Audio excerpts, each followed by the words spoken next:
हमें तो बहुत परेशानी होती है कि आप इस चीज़ के एहतमाम करवाएँ, हमारे लिए पंखे लगवाएँ और अच्छी-अच्छी डेस्कें का एहतमाम करवाएँ ताकि हम आराम से अपनी पढ़ाई को कंटिन्यू कर सकें।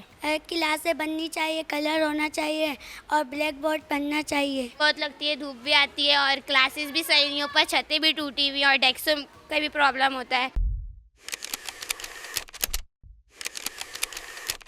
जी बिल्कुल, देखिए इस वक्त मैं आपको रिपोर्ट कर रही हूँ जुफल हायर सेकेंडरी स्कूल से। यहाँ पे सहूलियात का फुकदान जो है वो चीख कर बोल रहा है। स्कूल की छतें जो हैं वो बोसीदा हो चुकी हैं, जबकि क्लासरूम्स के अंदर जो है वो टूटा फूटा फर्नीचर तालबात को जो है वो दिया गया है। जबकि इसके अलावा जो है वो क्लासरूम्स के अंदर ना ही पंखे हैं, ना ही लाइट्स मौजूद हैं, जिसके बाइस जो यहाँ के तलबा और तलबात हैं वो शदीद मुश्किलात का शिकार है। हमारे साथ यहाँ पे तलबात मौजूद हैं, इनसे बात करेंगे। ये बताइएगा, सहूलियात नहीं है, आप लोग किस तरह से फिर अपनी पढ़ाई करें? पढ़ाई करने के लिए तो कुछ भी करना पड़ता है, हम अपनी पढ़ाई को जारी रखेंगे।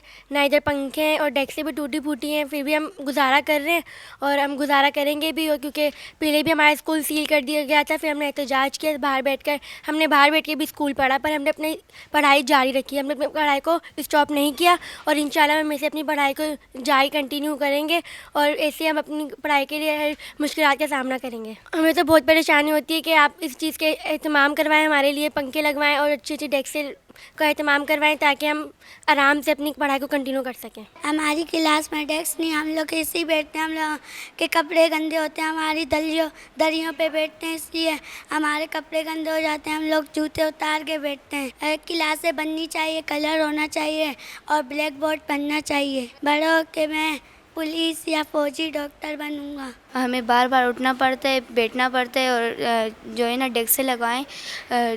कभी थक जाते हैं हम लोग और वो काम करने में बहुत तकलीफ़ होती है। हम लोग बैठते हैं, कमर दुखती है, कभी पाँव पे दर्द होता है, पढ़ाई सही नहीं कर सकते हम लोग। बहुत लगती है, धूप भी आती है और क्लासेस भी सही नहीं हो पर छतें भी टूटी हुई हैं और डेस्कों का भी प्रॉब्लम होता है और जब बच्चे ज़्यादा आते हैं तो जगह भी नहीं होती। बेहतर किया जाए, हमारी क्लास में दरवाजे भी नहीं हैं और धूप भी आती है और गर्मी भी बहुत लगती है गर्मियों में।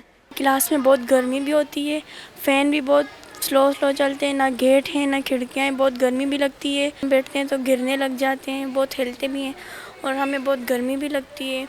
क्लास में बहुत गंद भी वो होता है, बहुत हवा भी आती है। ब्लैक बोर्ड भी हम सब आते हैं, बहुत गंदे हुए होते हैं, बहुत टूटे हुए हैं और हमारी क्लास भी बहुत टूटी हुई है। वॉशरूम भी पानी भी नहीं आता है, वॉशरूम भी बहुत गंदे हुए होते हैं, पानी भी नहीं आता है।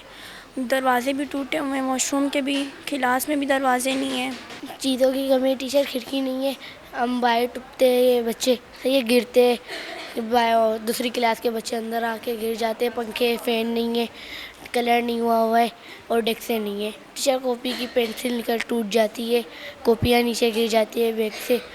इसके लिए हम चाहते हैं, हम ज़मीन पे बैठते, कपड़े गंदे हो जाते, जूते पहन के बैठते फिर हम। बिल्कुल, जैसे कि आपने सुना, इनके कहना है कि पढ़ने का अज़म तो है। इसके अलावा जो है वो गुज़िश्ता कुछ रोज़ पहले जो है वो स्कूल को सील भी किया गया था, जिसके बायस जो है वो एहतजाजी मुज़ाहरा यहाँ पे किया गया, जिसके बाद अब इस स्कूल को जो है वो दोबारा से फ़ाल कर दिया गया है। लेकिन सहूलियात का फुकदान जो है वो इस स्कूल में अब भी मौजूद है। ना पीने का पानी मैसर है, ना वॉशरूम की सहूलत मौजूद है, जबकि यहाँ का फ़र्नीचर भी इंतहाई नाकिस है। छतें भी बोसीदा हो चुकी हैं और तालबात का ये मुतालबा है कि फ़ौरी तौर पर स्कूल का मुरम्मती काम करवाया जाए और इन्हें सहूलियात फ़राहम की जाएँ।